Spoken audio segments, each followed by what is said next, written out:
And the same data showed that there were 170 voters in Ohio's 12th congressional district, as you mentioned, that have birth dates of 1900 or in some cases even 1800. So clearly, these are erroneous records. And you're exactly right.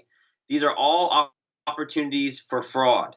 And so I think the key thing to remember here is you hear all the time on the left that, well, voter fraud is a myth and it could never happen on a scale to influence a presidential election. Well, the 2,100 votes that we found, the 2,100 double votes in Florida, that's 4 times the margin of victory from the 2000 election. And as we're seeing in Ohio right now, clearly only hundreds of votes could potentially swing an election. The gubernatorial primary in Kansas, in which I think Chris Kobach claimed very narrowly, that's maybe 100 votes right now. So right, he's up by about 91 vote votes, right? That's less than 100 votes. So if potentially even 75% of the opportunities that exist in Ohio also existed in Kansas, that could literally change the course of this election.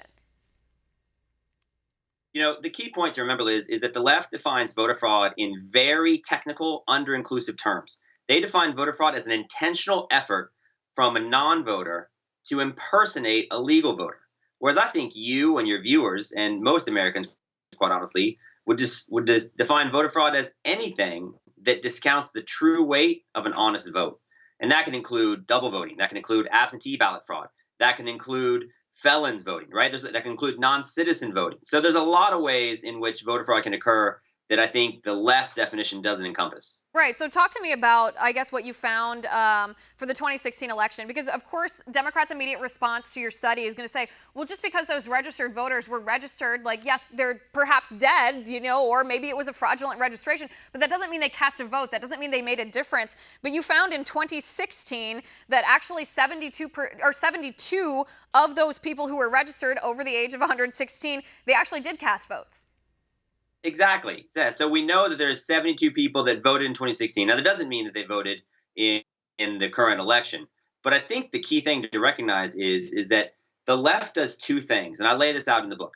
George Soros and his affiliated organizations fund groups to, A, fight any effort to increase voter security. You know, in Ohio, before the 2016 election, they had to fight off Soros-backed efforts to try to deny their implementation of a voter ID law and also to remove illegal voters from their role.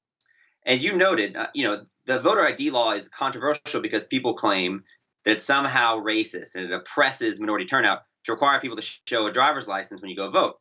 Well, Liz, listen, if you want to buy a beer or get on an airplane or, ironically, attend the Democratic National Convention in 2016, guess what you'd had to have? A driver's license. You have to have a government ID. Want to see more videos like this? Click on the link below and subscribe to One American News on YouTube and call